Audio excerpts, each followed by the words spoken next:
महाकुंभ ये नाम तो आपने सुना ही होगा, लेकिन क्या आप जानते हैं कि महाकुंभ वास्तव में क्या है? ये शब्द कहां से आया और इसका महत्व क्या है? महाकुंभ का आयोजन क्यों किया जाता है? कुंभ क्यों और कब मनाया जाता है? क्या है कुंभ का इतिहास? आखिर क्यों हरिद्वार, उज्जैन, नासिक और प्रयागराज, इन 4 पवित्र शहरों में ही हर 12 वर्षों के अंतराल पर बारी बारी से कुंभ का आयोजन होता है? प्यारे साथियों, आज के इस वीडियो में हम आपको महाकुंभ के वर्षों पुराने इतिहास और इसके अनसुलझे रहस्यों से अवगत करवाएंगे, जिन्हें जानकर आप हैरत में पड़ जाएंगे। 2025 में प्रयागराज में आयोजित हो चुका महाकुंभ में आखिर ऐसा क्या खास है जो 144 साल के बाद आयोजित हो रहा है? आखिर महाकुंभ प्रयागराज में ही क्यों आयोजित किया जाता है? 2025 के महाकुंभ में भारत के 13 प्रमुख अखाड़े हिस्सा लेने वाले हैं। आखिर अखाड़ों का इतिहास क्या है? उनका विशेष महत्व क्या है? 12 अंक और कुंभ महापर्व का एक दूसरे से क्या संबंध है?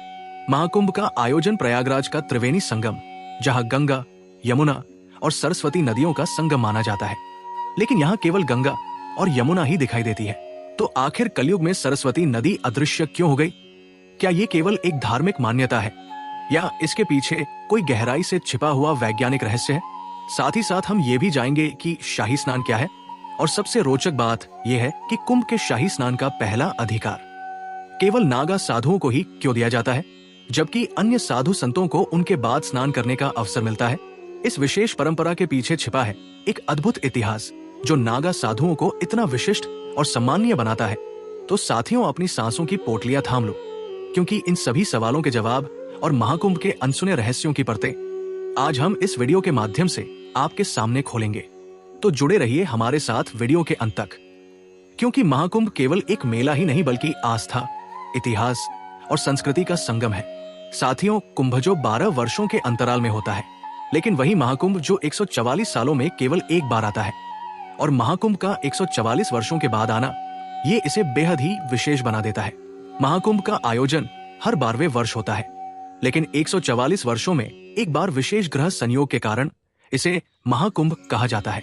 इसका मुख्य कारण ग्रहों और नक्षत्रों की दुर्लभ स्थिति होती है, जो अत्यंत शुभ और आध्यात्मिक रूप से शक्तिशाली मानी जाती है। ये आयोजन बृहस्पति ग्रह, गुरु की कुंभ राशि में स्थिति और सूर्य की विशेष स्थिति पर निर्भर करता है।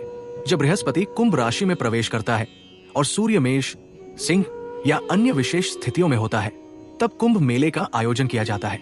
महाकुंभ 12 कुंभ मेलों 12-12 144 वर्ष के बाद आता है, जब ग्रहों की स्थिति अत्यंत दुर्लभ होती है।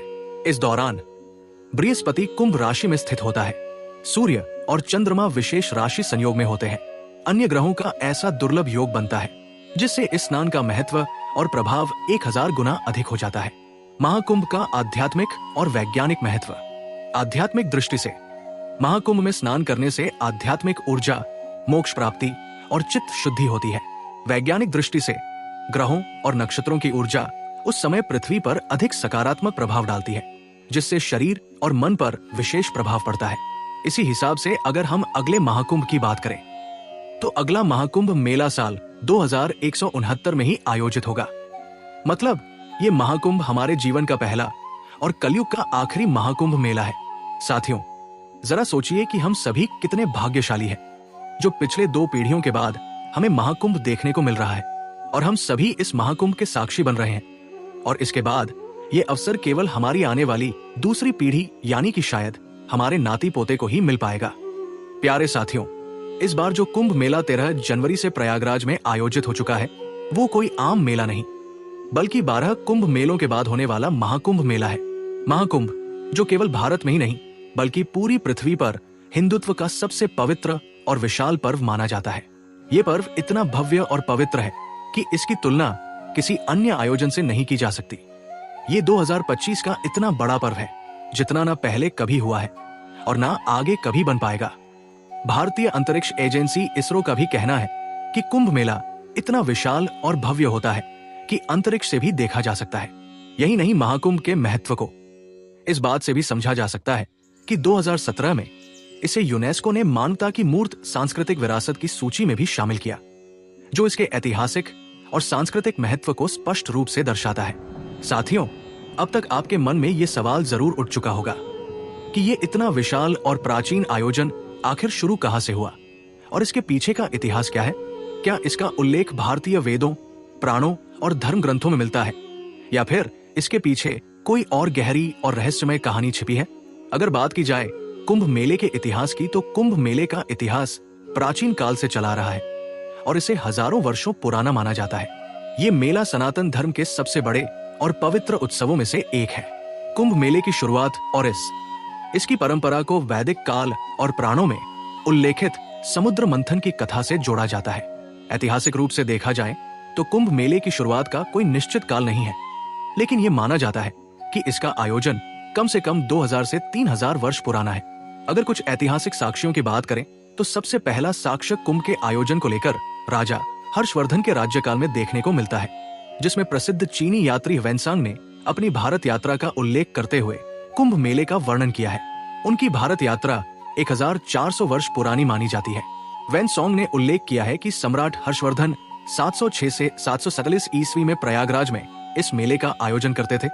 चीनी यात्री लिखते हैं कि इस उत्सव में न केवल भारत से बल्कि दूर देशों से भी साधु, संत, विद्वान और श्रद्धालु भाग लेने आते थे। कुंभ को अगर सामाजिक रूप से देखें तो 13 जनवरी को उत्तर प्रदेश के प्रयागराज में 4000 हेक्टेयर में होने वाले कुंभ मेले में दुनिया भर से करोड़ों लोग आएंगे, जिसमें सिर्फ जल सुविधा की लागत 40 करोड़ है, जो 25 सेक्टर में 1249 किलोमीटर लंबी पाइपलाइन में लगी है। 2013 में आयोजित महाकुंभ मेला अब तक का सबसे बड़ा धार्मिक आयोजन माना गया था, जिसमें करीब 12 करोड़ से अधिक श्रद्धालु शामिल हुए थे। लेकिन 144 साल बाद होने वाले इस महाकुंभ की भव्यता उससे भी कहीं अधिक होने वाली है। देश विदेश से 40 करोड़ से ज्यादा श्रद्धालुओं के आने की उम्मीद है और इसकी विशालता का अंदाजा इसी बात से लगाया जा सकता है कि इसका अनुमानित बजट 6382 करोड़ रुपए है। चलिए अब कुंभ को आध्यात्मिक रूप से देखते हैं। साथियों, प्रयागराज का महाकुंभ मेला केवल एक साधारण मेला ही नहीं है, बल्कि ये एक ऐसा अद्भुत संगम है जहां आस्था, इतिहास और विज्ञान मिलकर एक नया रूप लेते हैं। ये वो स्थान है जहां हर बार कुछ नया रहस्य सामने आता है और हर बार सवालों का एक नया सिलसिला शुरू होता है। ये एक ऐसा आयोजन है जहां पौराणिक कथाएं और वैज्ञानिक तथ्य आपस में मिलते हैं और हमें ऐसे सवालों के जवाब देने की कोशिश करते हैं जो हजारों सालों से अनसुलझे हैं।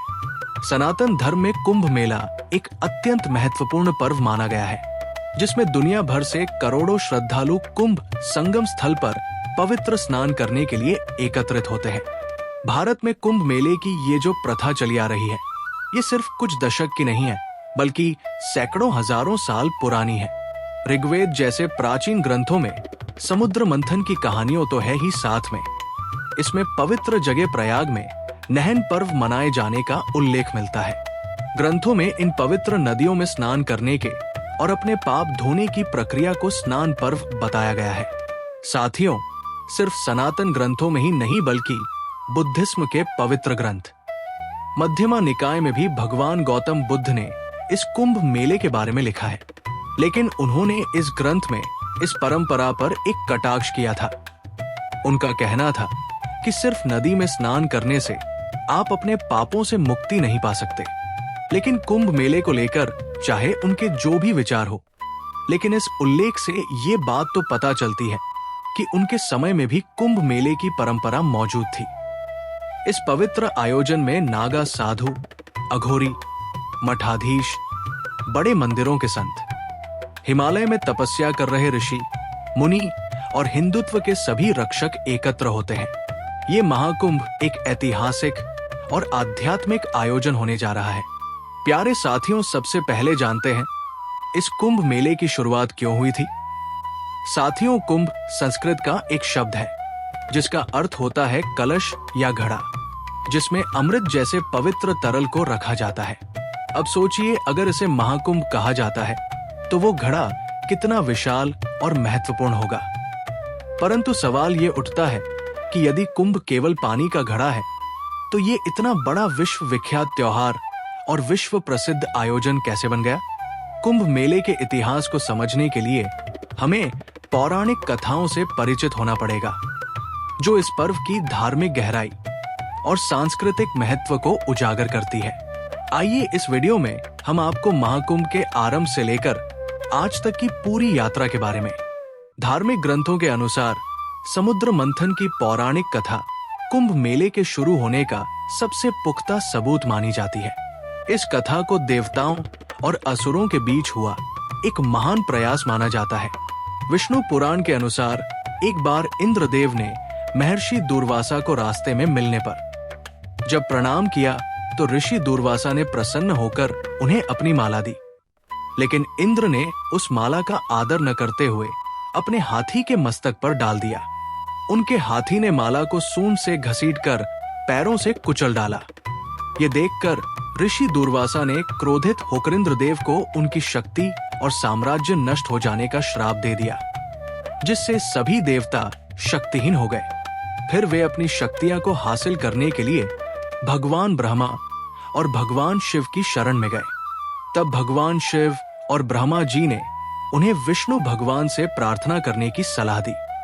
भगवान शिव और ब्रह्मा जी की सलाह पर इंद्रदेव भगवान विष्णु के पास गए। तब भगवान विष्णु ने क्षीर सागर का मंथन करके अमृत निकालने की सलाह दी, लेकिन समुद्र का मंथन अकेले देवताओं के वश का काम नहीं था। इसलिए भगवान विष्णु की सलाह पर देवता और दैत्यों ने संधि कर ली और सभी समुद्र मंथन कर अमृत निकालने के लिए तैयार हो गए और सभी अमृत निकालने के लिए यत्न में लग गए। लेकिन देवताओं ने दैत्यों से कहा था कि जो भी इससे प्राप्त होगा वो सब कुछ आपस में बराबर बांट लेंगे। ये वो ऐतिहासिक क्षण था जब एक और देवता और दूसरी ओर असुर खड़े थे। सागर के गर्भ को मथने के लिए पर्वत मंदराचल को मथानी बनाया गया और नागराज वासुकी को रस्सी विष्णु जी ने कछुए का रूप धारण किया और पर्वत को स्थिरता प्रदान की। जैसे जैसे मंथन आगे बढ़ा, समुद्र से एक एक करके अद्भुत वस्तुएं निकलने लगी। सबसे पहले मंथन में विष उत्पन्न हुआ, जिसे भगवान शिव ने ग्रहण किया। अंतः मंथन के फलस्वरूप क्षीर सागर से पारिजात, उच्च श्राव, चंद्रमा कामधेनु और अमृत कलश लिए धनवंतरी प्रकट हुए। जैसे ही समुद्र मंथन से अमृत कलश दिखाई दिया तो हर किसी की निगाहें उस पर टिक गई। असुरों ने तुरंत इसे छीनने की योजना बनाई, जबकि देवताओं के लिए ये अमृत उनके अस्तित्व का सवाल था। असुरों ने धनवंतरी से अमृत कलश को छीन लिया। तब देवता दैत्यों के गलत इरादे समझ गए, लेकिन ऋषि दूर्वासा के श्राप के कारण देवता शक्तिहीन हो चुके थे, इसलिए वो दैत्यों से अमृत कलश लेने में असमर्थ थे। कलश को लेकर दोनों पक्षों में तनाव गहराने लगा। अमृत कलश को लेकर देवता और असुरों के बीच जबरदस्त खींचतान शुरू हो गई। देवता इसे असुरों के हाथों से बचाने के लिए हर संभव प्रयास कर रहे थे। ये एक संघर्ष था जिसमें दोनों पक्ष अपनी पूरी ताकत झोंक रहे थे। देवताओं की शक्तिहीनता को ध्यान में रखते हुए भगवान विष्णु ने असुरों का ध्यान भटकाने के लिए मोहिनी का रूप धारण किया और अपनी मायावी शक्ति से अमृत को देवताओं में बांट दिया। समझौते के अनुसार दैत्यों को उनका हिस्सा नहीं दिया गया। तब राक्षसों और देवताओं में 12 दिन और 12 रातों तक युद्ध होता रहा, लेकिन ये 12 दिन पृथ्वी के दिनों की तरह नहीं थे। देवताओं का एक दिन मानव की एक साल के बराबर होता है। ये दिव्य काल था। इन 12 दिनों के दौरान देवताओं ने इन 4 स्थानों पर विश्राम किया। हरिद्वार, उज्जैन, नासिक और प्रयागराज, ये 4 स्थान आज भी पवित्र माने जाते हैं। हरिद्वार, उज्जैन, नासिक और प्रयागराज वही स्थान है जहां देवताओं ने अमृत कलश को सुरक्षित रखा था। इन 12 दिव्य दिनों के दौरान उन्होंने 4 बार विश्राम किया।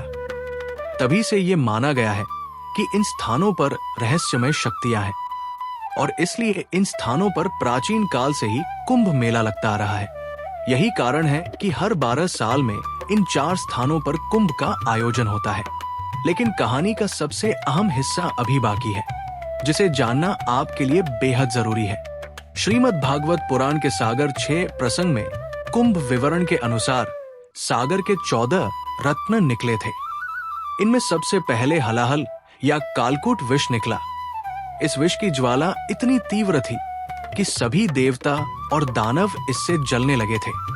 तब भगवान शिव ने देवता, दानव और समस्त सृष्टि की रक्षा के लिए इसे खुद पी लिया। विष की तीव्र जलन के कारण शिव जी का कंठ नीला पड़ गया, इसीलिए शिव जी का एक नाम नीलकंठ पड़ा। देश की ज्वाला को कम करने के लिए सभी देवताओं और दानवों ने शिव जी को शीतल जल चढ़ाया। इसके बाद उनके शरीर का ताप और जलन कम हुआ। यही कारण है कि सावन में शिव जी का जलाभिषेक किया जाता है।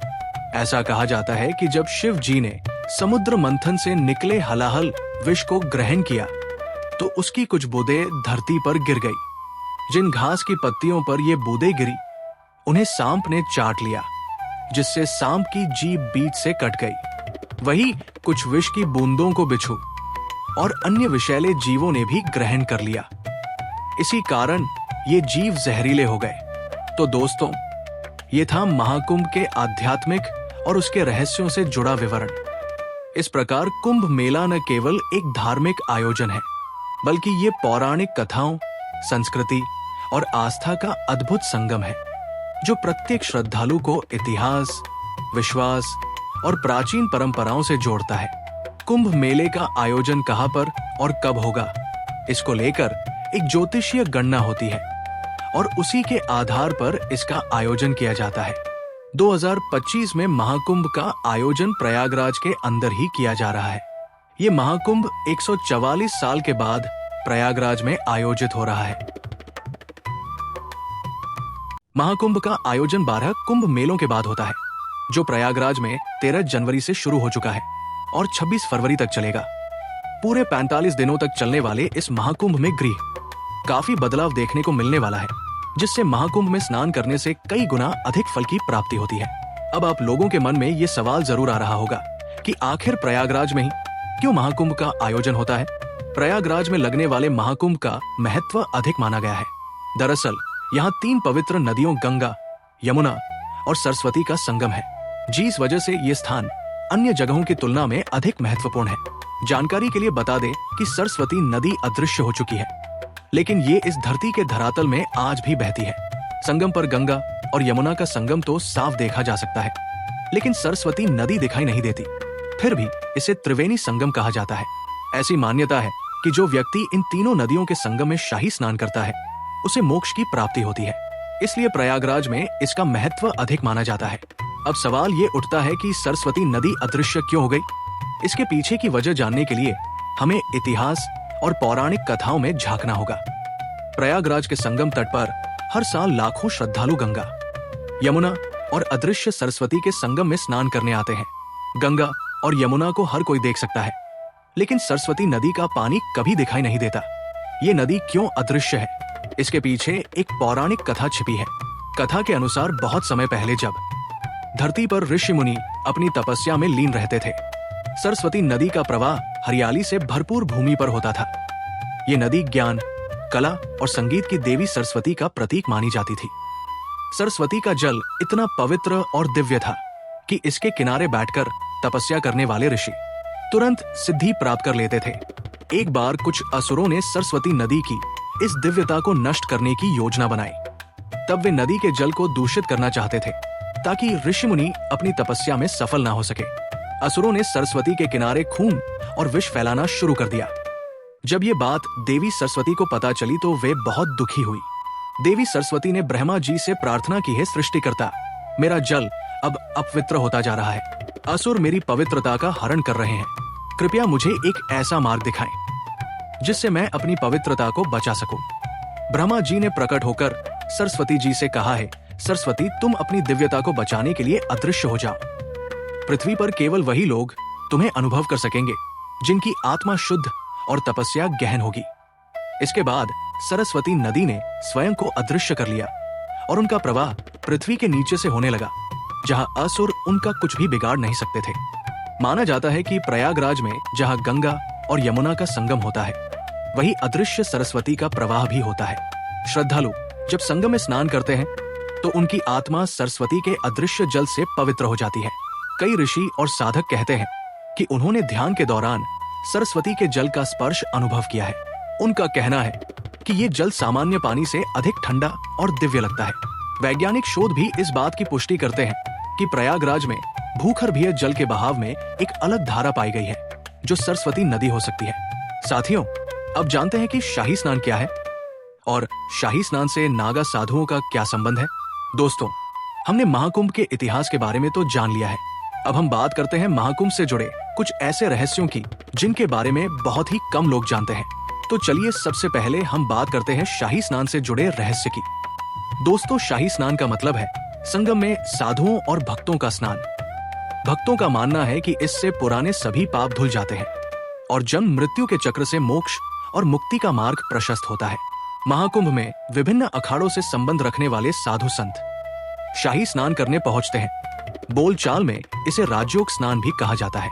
साधु और उनके अनुयायी पवित्र नदी में तय समय पर डुबकी लगाते हैं। पौराणिक मान्यता है कि शुभ मुहूर्त में डुबकी लगाने से अमृता का वरदान प्राप्त होता है। यही वजह है कि ये महाकुंभ मेले का अहम हिस्सा है। शाही स्नान हमेशा ही सुर्खियों में रहता है। शाही स्नान के बाद ही आम लोग पवित्र नदी में डुबकी लगाते हैं। कहा जाता है कि शाही स्नान की शुरुआत 14वीं से 16वीं शताब्दी के बीच हुई थी। ये ऐसा वक्त था जब भारत में मुगलों के आक्रमण की शुरुआत हो चुकी थी। साधुओं ने स्वयं और धर्म की रक्षा के लिए अखाड़ों के रूप में एकजुट होना शुरू किया। मुगल आक्रांताओं से धर्म परंपरा को बचाए रखने के लिए सनातन शासकों ने अखाड़ों के साधु संतों, खासकर नागा साधुओं से मदद ली थी। इसके बाद जब भी कहीं कुंभ या महाकुंभ का आयोजन होता, तब सम्मान के तौर पर साधुओं को पहले स्नान का अवसर दिया गया। बाद में ये परंपरा बन गई। साधुओं को सम्मान पूर्वक राजशाही तरीके से स्नान कराया जाने लगा। इसीलिए मुख्य अतिथियों पर होने वाले स्नान को शाही स्नान कहा जाने लगा। प्यारे साथियों, अब जानने का प्रयास करेंगे कि कुंभ में नागा साधुओं को इतना महत्व क्यों दिया जाता है। आखिर इनका रहस्य क्या है। दोस्तों, कुंभ मेले में नागा साधुओं की रहस्यमय उपस्थिति से जुड़ा है।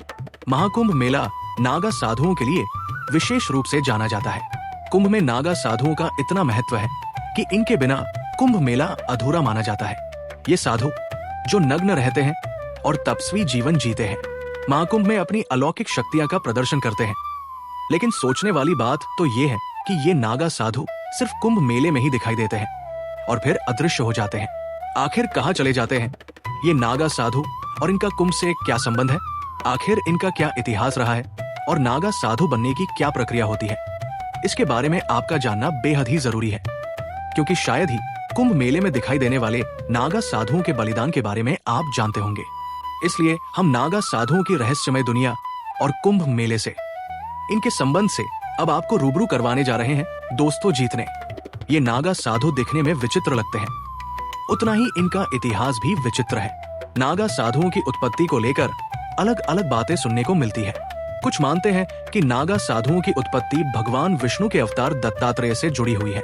इसको लेकर एक कथा है जिसके अनुसार पूर्व काल में अधमकर नामक एक दैत्य रूपी राजा था, जिसका कहना था कि वो स्वयं भगवान है और लोग उसकी पूजा करें, ना कि किसी और भगवान की।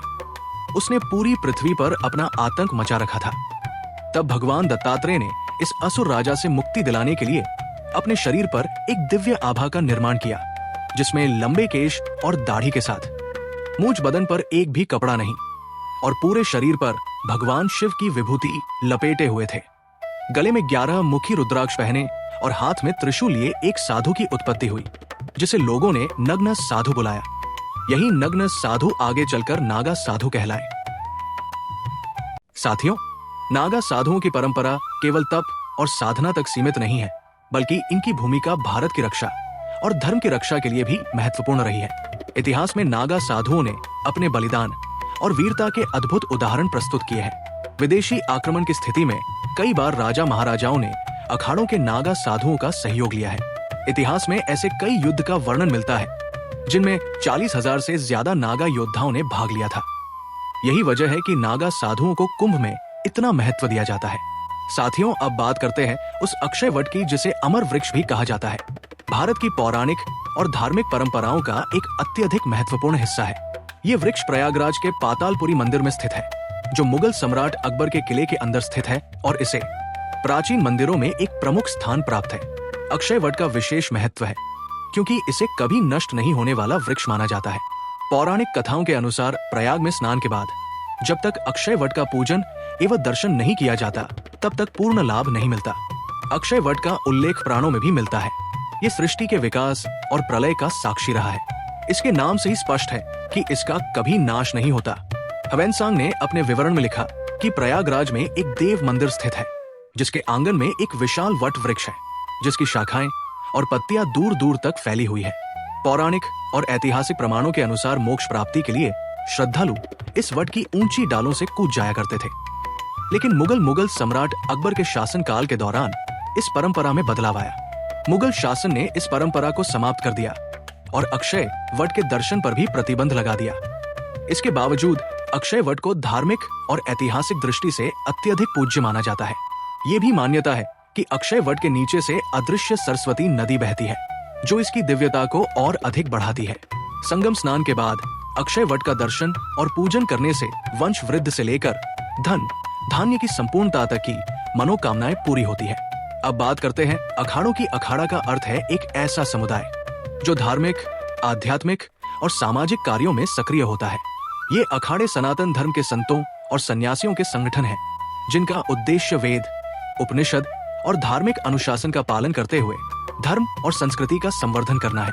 अखाड़ों का संचालन एक 5 सदस्य समिति करती है, जिसमें ब्रह्मा, विष्णु, शिव, गणेश और शक्ति के प्रतीक शामिल होते हैं। ये परंपरा धर्म और संस्कृति को संगठित रूप में बनाए रखने का माध्यम है। अब बात करते हैं महाकुंभ के अखाड़ों के इतिहास और शंकराचार्य के योगदान की। कुछ विद्वानों का मानना है कि नागा सन्यासियों के अखाड़े आदि शंकराचार्य के पहले भी मौजूद थे। हालांकि उस समय इन्हें अखाड़ा नहीं कहा जाता था, इन्हें बेड़ा या साधुओं का जट्टा कहा जाता था। अखाड़ा शब्द का चलन मुगल काल से शुरू हुआ और तभी से इसे एक संगठित समुदाय के रूप में पहचान मिली। 7वीं शताब्दी में विदेशी आक्रमणकारी भारत की समृद्धि से आकर्षित होकर यहाँ आते थे। कुछ धन संपत्ति लूटकर चले जाते, तो कुछ भारत के आध्यात्मिक आभा से प्रभावित होकर यही बस जाते। लेकिन इस दौरान भारत की शांति व्यवस्था और सनातन धर्म कमजोर पड़ने लगा। धर्म शास्त्रों और ईश्वर पर तर्क होने लगे और शास्त्रों को चुनौती दी जाने लगी। ऐसे समय में आदि गुरु शंकराचार्य ने धर्म को एक नई दिशा देने और भारत को एकता के सूत्र में बांधने का बीड़ा उठाया। उन्होंने 4 दिशाओं में 4 पीठों की स्थापना की। पूर्व में गोवर्धन पीठ, उत्तर में शारदा पीठ, पश्चिम में द्वारिका पीठ और दक्षिण में ज्योतिर्मठ पीठ। इन पीठों ने भारत की आध्यात्मिक और सांस्कृतिक धारा को जीवित रखने का कार्य किया। उनका उद्देश्य साधुओं के विभिन्न संघों को एकजुट करना, सनातन धर्म को मानने वालों को संगठित करना और एक साझा लक्ष्य के लिए प्रेरित करना था। इसी सोच के परिणाम स्वरूप खाड़ों की परंपरा 14वीं से 16वीं सदी के बीच शुरू हुई। अब जानते हैं कुंभ कितने प्रकार के होते हैं और इसका आयोजन किस आधार पर किया जाता है। कुंभ मुख्य रूप से 4 प्रकार के होते हैं, जिनमें महाकुंभ, अर्धकुंभ, कुंभ मेला और सिंहस्थ कुंभ शामिल है। महाकुंभ हर 12 वर्षों में प्रयागराज, इलाहाबाद में गंगा, यमुना और अदृश्य सरस्वती के संगम पर आयोजित होता है, जिसे सबसे पवित्र और विशाल कुंभ माना जाता है। अर्धकुंभ हर 6 वर्षों में प्रयागराज और हरिद्वार में आयोजित होता है, जिसे महाकुंभ का एक लघु रूप माना जाता है। इसके अलावा कुंभ मेला भी हर 12 वर्षों में 4 प्रमुख तीर्थ स्थलों हरिद्वार, गंगा नदी के तट पर, प्रयागराज, त्रिवेणी संगम पर, उज्जैन, शिप्रा नदी के तट पर और नासिक, गोदावरी नदी के तट पर आयोजित किया जाता है, जिसमें लाखों श्रद्धालु और साधु संत भाग लेते हैं। वहीं सिंहस्थ कुंभ विशेष रूप से उज्जैन में तब आयोजित होता है जब गुरु बृहस्पति सिंह राशि में प्रवेश करता है, और ये भी हर 12 वर्षों में होता है।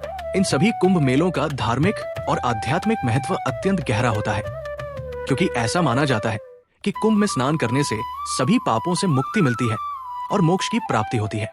हर मेला अपनी विशेषताएं और महत्व रखता है, जो श्रद्धालुओं को आत्मिक शांति, मोक्ष और आस्था की प्राप्ति के रास्ते पर अग्रसर करता है। तो ये था कुंभ के प्रकारों और उनके आयोजन का संपूर्ण विवरण। अब हम आपसे विदा लेते हैं और मिलते हैं अगली वीडियो में एक नई सीख के साथ। तब तक के लिए अपना ख्याल रखें और शिव ही सत्य है, इस पंक्ति में अपना विश्वास बनाए रखें। हर हर महादेव। कृपया मुख्य टिप्पणी में लिखें कि आपको ये जानकारी कैसी लगी।